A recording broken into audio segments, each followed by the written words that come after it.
자, 다음 개념을 세 가지 예를 들어서 정의를 해달래요. 얘가 세 개가 필요하네요.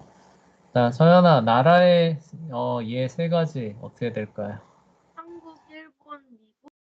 네, 한국, 일본, 중국, 그쵸? 네, 이렇게 있을 수 있겠죠? 자, 보드게임은 뭐가 있을까요?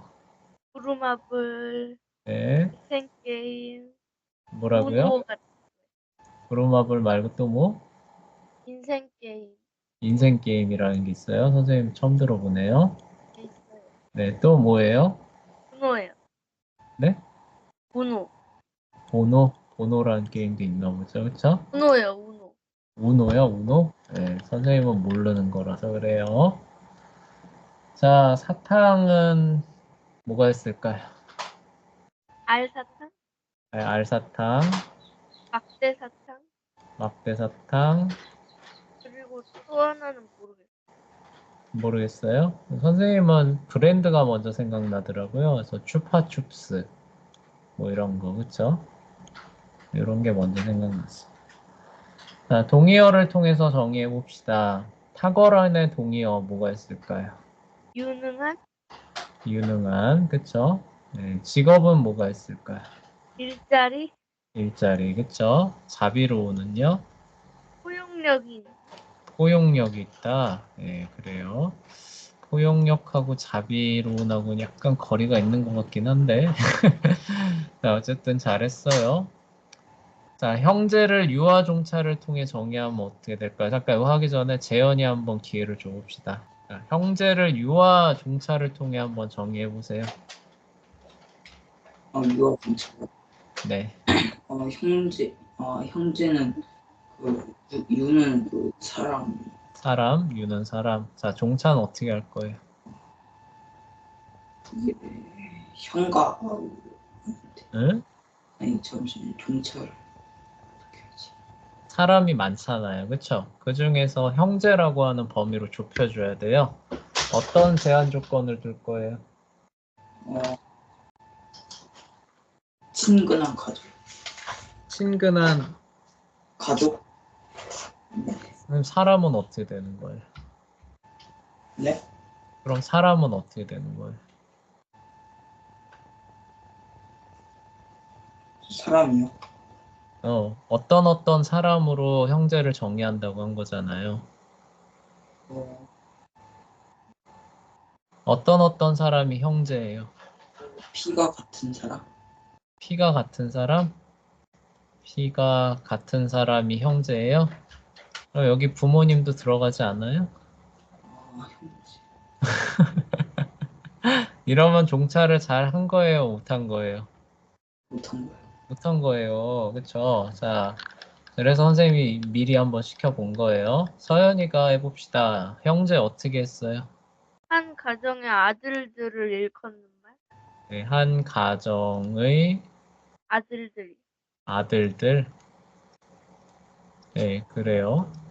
자, 아들은 아들인데 한 가정이라고 하는, 그쵸? 여기는 종차를 아들이라고 든 거죠. 유를 아들이라고 든 거고 종차를 한 가정으로 든 거죠. 그쵸?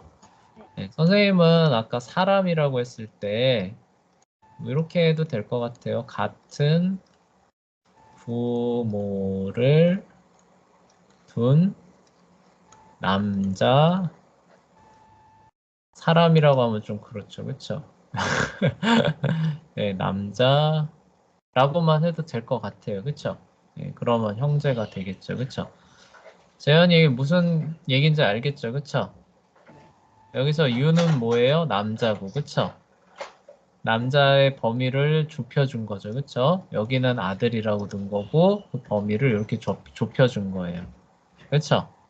네. 네. 연습해보라고 해본 거예요. 이거 연습 안 해보면 유아종찬 좀 어려워요. 자, 암컷 재현이 해봅시다. 이걸 짐승의 성별이라고. 네, 성별이 유고.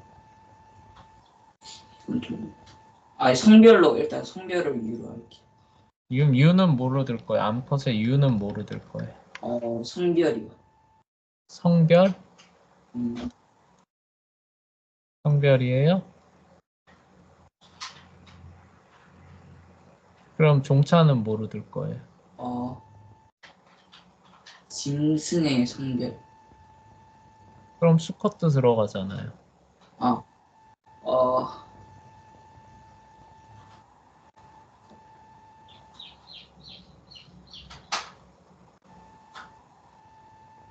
번식이 가능한, 어, 번식이 가능한 수컷은 번식이 불가능해요?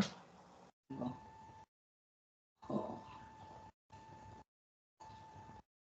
그리고 뭐 예를 들어서 아이를 낳을 수 있는 성별이라고 해봅시다. 뭐 아까 뭐 번식 얘기하니까 이런 그 발상을 한 것 같아요. 낳을 수 있는 성별이라고 하면은 여자 그 사람 여자도 들어가지 않아요? 그럼 거기서 짐승의 성별이라고. 아이를 낳을 수 있는 짐승의 성별? 네, 그러면 암컷이 되는 건가요? 그렇지 않나요? 뭐 틀린 건 아닌 것 같아요. 자, 서연이는 어떻게 했을까요? 여성인 동물이요. 네, 여성 동물, 그쵸? 선생님도 사실 비슷한 걸 생각했어요. 네, 성별로 놓는 게 아니라 선생님은 유를 그 동물이나 짐승으로 놓는 게 더 나을 것 같거든요. 그래서 왜냐면은 암컷이 성별을 가리키는 경우도 있지만 살아있는 그 짐승 그 자체를 가리킬 때도 있잖아요. 그쵸? 네, 개 암컷이 이런 말 써요, 안 써요?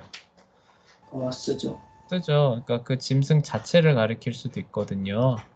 그래서 짐승이라는 유가 나을 것 같고, 그리고 이제 암컷이니까, 그쵸? 뭐 아이를 낳을 수 있는 성별의 짐승 혹은 여성의 짐승 이렇게 하는 게 훨씬 낫겠죠, 그쵸? 재현아, 그래서 이거 유아 종차할 땐 항상 뭘 먼저 생각해야 돼요? 유요. 적절한 유가 뭔가, 그쵸? 그리고 그걸 어떻게 줄여줄 건가 이렇게 해야 돼요. 네, 자, 수염 한번 해봅시다. 수염은 일단 뭐예요? 큰 털. 털이죠, 그쵸? 털인데 이걸 어떻게 줄여줄 거예요? 수염의 범주로. 얼굴에, 턱에 그쵸? 예, 맞아요. 근데 턱만 있나요? 여기 턱만 수염 나나요? 수염도 있으니까. 여기 콧수염도 있죠. 그럼 그것도 포함돼야죠. 어떻게 해야 돼요? 입 주변, 네. 얼굴에 나는 털. 얼굴에 나는 털 하면 이것도 포함되잖아요. 아, 이 눈썹도 있잖아요. 입 주변에 있는 털. 네, 그쵸? 입과 턱이죠. 그쵸? 네, 주위에 나는 털 하면 딱 되겠죠. 그쵸? 네, 이제 좀 감이 잡혀요? 네. 네, 서연이 어떻게 했어요? 남자의 입 주변에서 자라는 털이요. 네, 그럼 서연이는 수염 없어요? 아니, 남자의 입 주변. 네, 그러니까 남자의 입 주위에서 나잖아요. 그럼 서연이는 여자니까 털 없어요? 수염 여기선 없어요? 안 나요. 안 나요? 여기 솜털 이런 거 있지 않아요? 아니, 저는 그건 너무 억지셔요. 그런가요? 아, 있어요. 진짜 여자들 보면 이렇게 송송송송 조금씩 나는 친구들 있어요. 그렇지 않아요, 재현아? 네, 어떤 여자는 네. 진짜로 수염 나는 여자도 있다. 네, 그래서 여자들 실면도 한다 그래가지고 아예 그 솜털까지 다 뽑아버리는 그런 미용도 하거든요. 네. 아, 물론 서연이가 말한 게 맞기는 한데 예외가 살짝은 있다는 거죠. 그쵸? 네, 대개 수염은 남자가 덥수룩한 털이라고 써야 되나요? 덥수룩한이라는 걸 붙여주면 또 얘기가 달라질 수 있겠네요. 그쵸? 자, 그래요. 여왕 넘어가 봅시다. 여왕은 조금 어려워요, 생각보다. 잘 생각해야 되거든요. 자, 재현이 어떻게 해볼까요? 일단 사람이겠죠. 사람 굉장히 높게 잡았네요. 큰 유를 잡았어요. 이거 어떻게 줄여줄 거예요? 일단 여자니까 여자로, 네, 사람이 아니라 여자로 여자. 해봅시다. 어, 이게, 권력을 가지고 있는 여자. 권력을 갖고 있는 여자예요. 네, 그러면은 집안에서 남편보다 더 힘이 센 사람 여왕이에요? 네. 그러긴 해요. 그렇긴 해요. 이게 종차가 잡기 되게 어렵죠, 그쵸? 이게 추상적이고 모호해요, 그쵸? 네, 이러면 사실 안 돼요. 너무 많은 범위가 들어갑니다. 아니면 나라를 다스리는 거죠. 나라를 다스리는 여자. 좀 나아졌죠, 그쵸? 자, 근데 여자 대통령 있어요, 없어요? 있어요. 있죠. 그러면은 여자 대통령은 여왕이에요? 이것도 아니죠, 그쵸? 이거 넓어요, 너무, 그쵸? 자, 서연이 어떻게 했어요? 왕인 여자. 아, 왕인 여자? 네. 그런 방법도 깜짝이야. 있어요. 그 왕이 뭔지를 얘기를 해줘야지. 여왕인데 왕을 이용해서 다시 정의하면 의미가 있을까요, 없을까요? 이것도 안 돼요. 오늘 배울 게 주의사항이거든요. 예, 그 중에서 이렇게 무슨 뜻인지 정의해야 되는 개념을 갖고 와서 정의하면 안 된다는 내용이 있어요. 네, 이렇게 정의하면 안 됩니다. 그래서 어렵다는 거예요. 선생님은 이렇게 그 정의를 해봤어요. 이걸 어떻게 하느냐? 일단 대통령은 선출하는 거잖아요. 그쵸? 네. 그래서 사람들 위에 군림하지 않습니다. 그래서 그거를 착안을 해서 사람들 위에 군림이라고 하거든요. 이게 왕권을 가리키는 단어예요. 군림하는 여성 통치자. 이렇게 선생님은 정의해봤어요. 어렵죠? 그래서 여왕은 좀 어려웠어요. 학생은 우리 엄청 많이 해봤죠. 그쵸? 이건 쉬워요. 어떻게 할까요? 재현아. 배우는 사람. 그쵸? 배우는 사람. 배우는 사람이면은 다 학생이라고 할 수 있죠. 그쵸? 네. 네, 잘했어요. 자, 우상 해봅시다. 우상 어떻게 할까요? 이게 신이라고 할 수. 네, 신이라고 일단 해야 되는데, 어떤 종차를 어떻게 잡아야 될까요?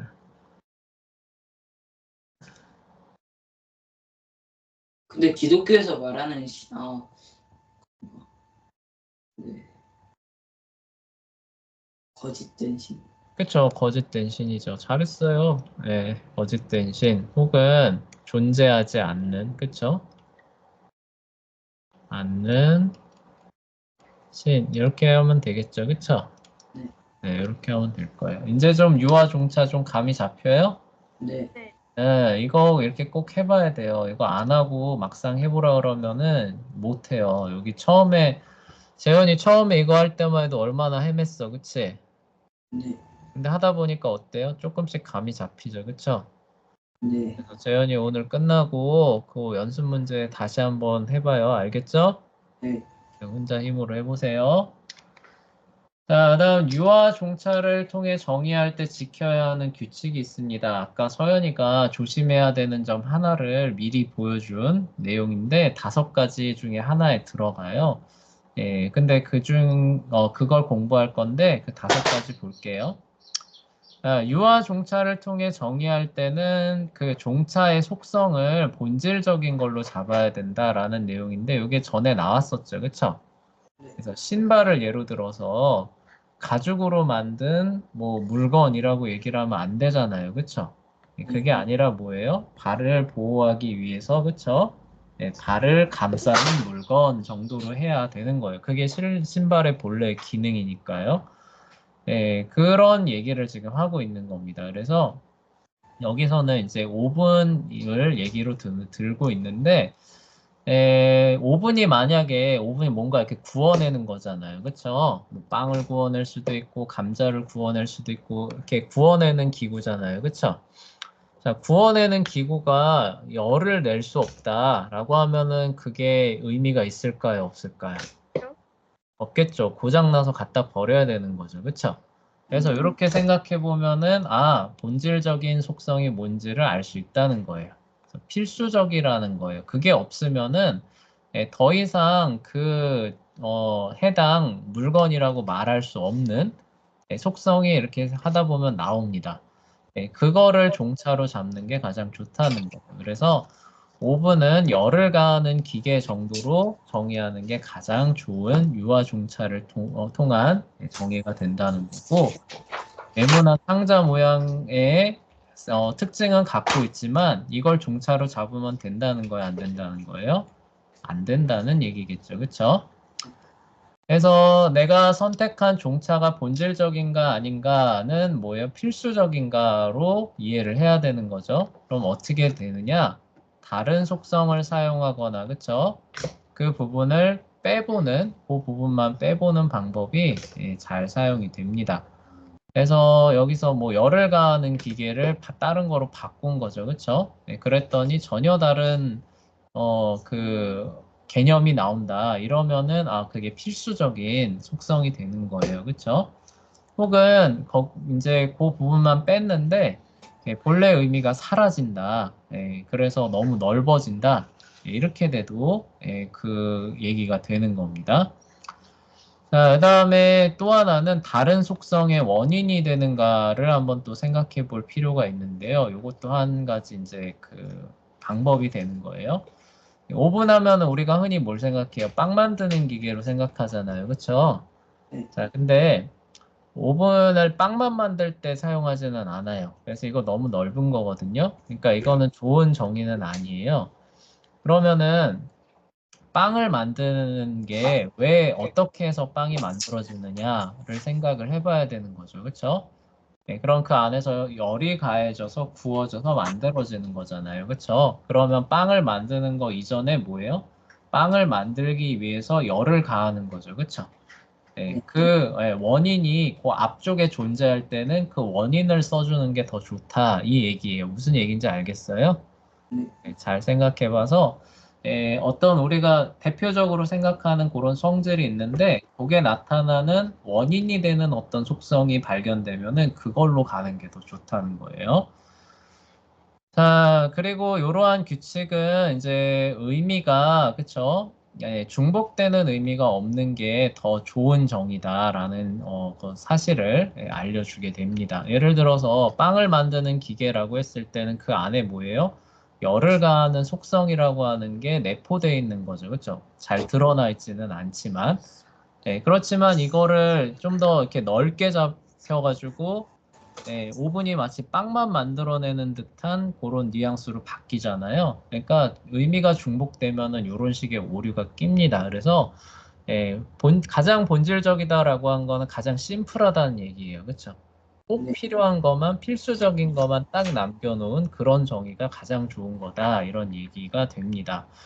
그래서 삼각형을 정의하는데 세 개의 변과 세 개의 내각으로 이루어진 다각형은 맞는 얘기지만 굳이 필요 없는 얘기가 하나 들어가 있어요.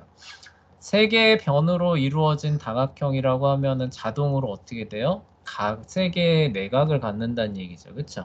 네. 변이 세 개인데 내각이 다섯 개일 수는 있나요?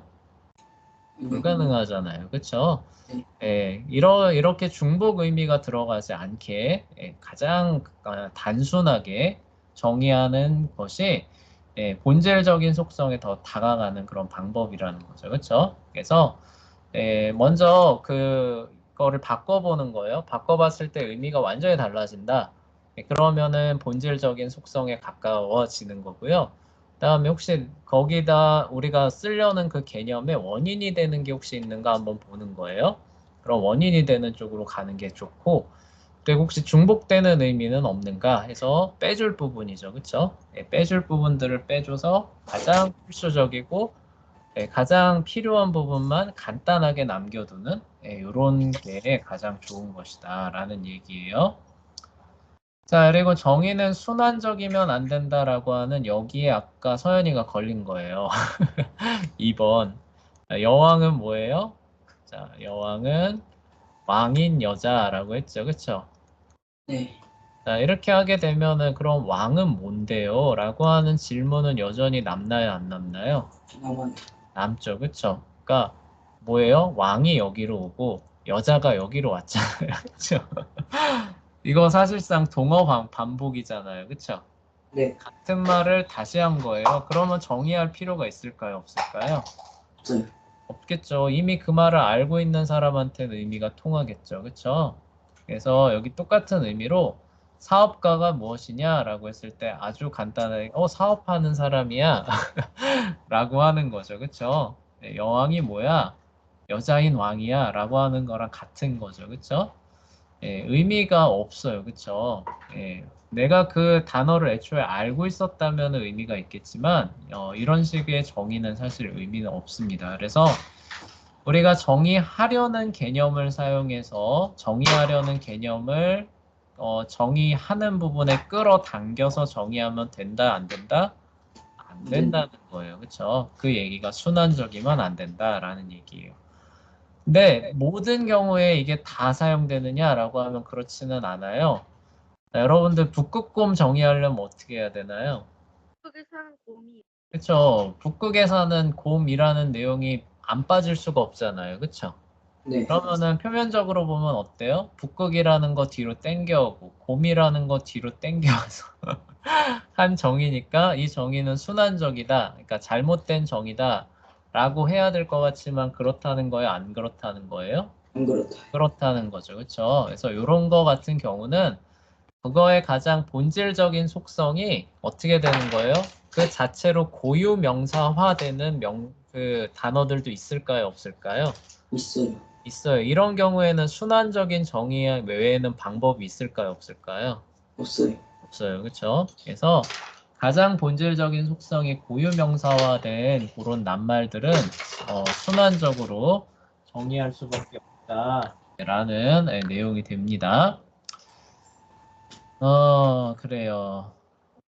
자, 다른 거죠. 그렇죠? 그 외에 다른 얘기들은 이제 사실상 동어 반복에 불과하다. 얘기가 이제 되는 거죠. 그렇죠? 그래서 유아종차를 통한 정의에선 동의어 사용하지 마라. 그러면은 사실상 동의어를 통한 정의로 하지 뭐하러 유아종차를 사용하느냐. 그 얘기까지 함께 얘기가 나와 있죠. 자, 그리고 세 번째는 뭐 설명 안 해도 우리가 앞에서 그 계속 체험했던 거죠. 너무 넓거나 좁게 정의하면 될까요? 안 될까요? 네. 안 되는 거예요. 형제라고 했을 때 아까 재현이가 너무 넓게 잡았죠. 그쵸? 네, 줄이고, 넓히고 줄이고 하면서 이제 그 적정한 범위들을 찾아 나갔잖아요. 그쵸? 여왕도 마찬가지였고.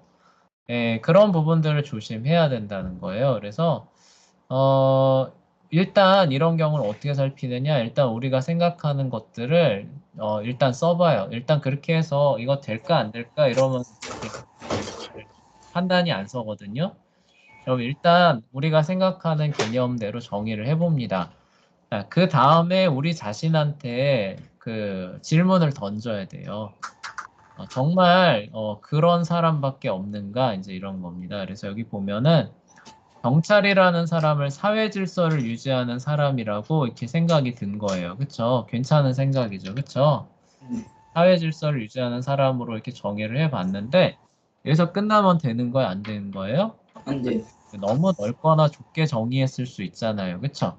그래서 나 자신한테 질문을 해봐야 되는 겁니다. 사회 질서를 유지하는 사람이 경찰밖에 정말 없나? 라고 질문을 던지면 어떻게 될까요?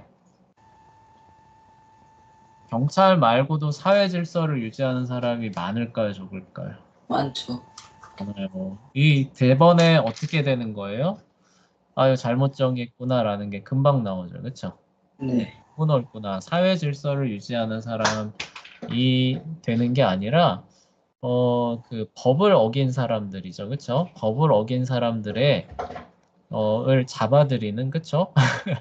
네, 그런 역할을 하는 사람이 경찰이 되는 거죠. 그쵸? 그래서 좀 더 줄이면은 일상적인 상태의 치안을 유지하는 그런 사람이라고 얘기를 해주면 되겠죠. 그쵸? 자, 그리고 이제 또 사람을 잡아들이는 남자로 정의하게 되면은 이번에는 너무 어떻게 되는 거예요? 좁게 한 거죠. 그렇죠? 여경들도 있으니까. 그러니까 경찰 정말 모두 남자인가? 라고 하면서 너무 좁게 잡았네. 이렇게 스스로한테 해봐야 돼요. 그러니까 핵심 포인트는 뭐냐? 정말 그 사람들밖에 없나? 모두 다 정말 그런가? 이런 질문들을 던져서 너무 넓거나 좁게 정의했는지 아는지 한번 검증을 해봐야 된다라는 얘기입니다. 자, 모호하거나 비유하는 말, 너무 어려운 말을 사용해 개념을 정의해도 안 돼요. 그래서 자, 인사했다라고 하는 개념이에요. 인사했다라고 하는 개념인데 자, 그 개념을 누군가 안녕한 상태라고 정의를 했다고 해봐요. 근데 이 안녕한 상태라고 하는 거는 뜻이 모호해서 두 가지가 있습니다. 뭐예요? 지나가면서 안녕한 상태라는 뜻도 있죠. 그쵸? 근데 어때요? 아, 내 마음이 편안해서 참 안녕한 상태라는 뜻도 있죠. 그쵸? 네. 무슨 얘기인지 알겠어요? 네. 네, 이렇게 뜻이 모호해서 다양한 의미를 갖는 말로 정의를 하면 된다는 거예요? 안 된다는 거예요? 안 돼요. 된다는 거. 그러니까 안녕하다라고 하는 이 종차가 여러 의미를 갖는 거예요. 그쵸? 네, 이렇게 정의하면 안 되는 거예요. 네, 그래서 이런 걸 조심해야 되는 거죠. 그러니까 종차가 그 종차의 용어 자체가 모호해가지고 여러 뜻을 갖게 되면 안 된다. 그래서 거기에 한 가지 뜻만 갖게끔 조심해야 된다라는 얘기고요. 그 다음에 막연한 정의도 당연히 될까요? 안 될까요? 안 되겠죠. 그렇죠? 자, 선행이 무엇이냐? 좋은 행동이야 라고 하면 뭐가 좋은 행동인데요? 이렇게 또 나오겠죠. 그렇죠? 그럼 네. 좋은 행동이야. 그게 뭔데요? 아, 좋은 행동이라고 이렇게 하면 안 되는 거예요. 그렇죠? 네. 뭐가 좋은지에 대한 기준을 분명하게 줘야 되는 거죠. 그렇죠? 그래서 모호하거나 막연하게 하면 안 되는 거예요. 자, 그리고 법률 용어 중에 금치산자라고 하는 게 있습니다. 그게 사실 어린이랑 비슷한 개념인데 금치산자라고 하면은 얘기 알아들을까요? 못 알아들을까요? 어린이는 금치산자다라고 하면은 그 순간 어떻게 돼요? 이거 한자를 보면 좀 알 수는 있을 것 같아요. 네. 근데 그 순간 금치산자 뭐지? 이렇게 되잖아요. 그쵸? 네. 그러니까 너무 어려운 전문 용어로 정의를 하면은 상대방이 아예 못 알아들어 버리니까 정의하는 의미가 있어질까요? 없어질까요? 없어져요. 그쵸? 네, 한자로 보면 이거예요. 금한다. 다스릴 치. 산은 이제 재산이죠. 나을 산. 그리고 자는 사람이잖아요. 그러니까 재산을 다스리는 것을 금하는 사람이니까 여러분들한테 경제권을 주고서 니네들 먹고 살아라 이렇게 하면 돼요? 안 돼요? 안 되잖아요. 그쵸? 성인이 될 때까지는 그거를 법률적으로 막아둔다, 금해둔다 이런 뜻이에요. 예, 근데 이게 너무 어렵잖아요. 그쵸? 예, 그래서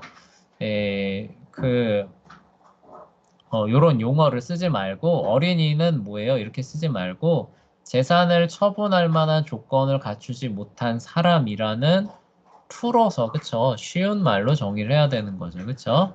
예, 그 얘기들을 해야 됩니다. 자, 그리고 비유를 사용한 정의도 이거는 문학에서는 쓸 수 있지만 논리학에서는 쓰면 될까요? 안 될까요? 안 돼요. 저희 뭐 마음은 끝없는 호수다. 딱 정의했어요. 아, 시적이고 멋있잖아요. 그쵸? 마음은 무엇입니까? 끝이 없는 호수입니다. 하면은 뭔가 멋있고 뭔가 느낌이 전달되기는 하지만 그게 어떤 의미인지는 사실 전달이 안 되잖아요. 그쵸? 네. 예. 뭔가 표현하긴 했지만 뭔진 모르겠어요. 이런 상황이 오게 되니까 비유를 사용해서 그쵸? 예, 정의하는 거는 논리학에서는 피해야 되는 겁니다. 그리고 가능한 긍정문의 형태로 정의를 해야 되는 겁니다. 그래서 이등변 삼각형을 정의해봐라. 그러면은 우리는 대번에 뭘 떠올려요? 두 변의 길이가 같은 삼각형이라고 하는 긍정문의 형태로 정의하죠. 그쵸? 네, 근데 부정문의 형태로도 정의는 할 수는 있어요. 정삼각형도 아니면서 부등변 삼각형도 아닌 삼각형이라고 하면 남는 얘기는 뭐밖에 없어요? 이등변 삼각형밖에 없죠. 그쵸? 근데 이렇게 정의하면은 정의를 듣는 사람이 어떻게 해야 돼요? 한 번 더 생각해야 되죠. 그쵸? 삼각형의 전체 외연에서 정삼각형 배제하고 부등변 삼각형 제외하니까 남는 건 이등변 삼각형밖에 없으니까 그거 얘기하는구나. 이렇게 되는 거잖아요. 그쵸? 네. 네, 근데 이런 식으로 정의하면은 좋은 건가요? 좋지 않은 건가요? 좋지 않은 거예요. 그쵸? 들었을 때 그 의미 자체가 직접 전달되게 해야지 사람이 들었을 때 전체 이거를 또 추론을 가동해가지고 이런 의미였구나가 좋은 정의일 리는 없잖아요. 그쵸? 그래서 가능한 긍정문의 형태로 정의하는 게 좋은 정의입니다. 네, 그래서 가능한이라고 해놨으니까 부정문의 형태로 정의할 수밖에 없는 단어, 개념도 있다는 거예요? 없다는 거예요? 있다는 거겠죠. 그렇죠? 자, 대머리 한번 정의해 봅시다. 재현아. 대머리 긍정문의 형태로 한번 정의해 보세요. 머리가 없는 사람. 없다 부정문이잖아. 자, 그렇죠? 예. 어려워. 긴 머리를 가진 사람. 아, 빈 머리. 굉장히 좋은 아이디어네요. 그렇죠? 빈 머리. 가진 사람이죠.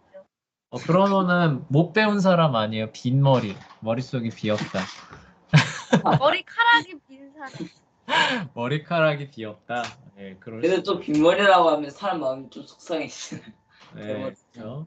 네. 좀 더 시적으로 바람이 불어도 날릴 머리카락이 없는 아, 너무 슬퍼요. 바람이 불어도 하여간 그런 식으로 하여간 뭐 가난이라는 것도 마찬가지죠. 가난이라는 것 자체가 이제 부하지 않다라는 반대 개념으로 애초에 나온 거잖아요. 그렇죠? 쓸만한 게 없다라는 반대 개념으로 나오기 때문에 긍정문의 형태로는 사실 정의하기도 어렵고 이거는 정의를 해봐야 그 의미가 역효과가 나요. 그쵸? 네. 이등변 삼각형 아까 부정문으로 정의했을 때 한번 추론해야 된다 그랬잖아요. 그쵸? 네. 근데 이런 거 같은 경우는 긍정문으로 정의를 해놓으니까 어떻게 돼요? 다시 한번 추론해야 되죠. 그쵸? 네. 아, 머리카락이 날리지 않는 머리? 아, 머리가 없는 거구나. 이렇게 되면서 우리가 알고 있는 개념에 접근하잖아요. 그쵸?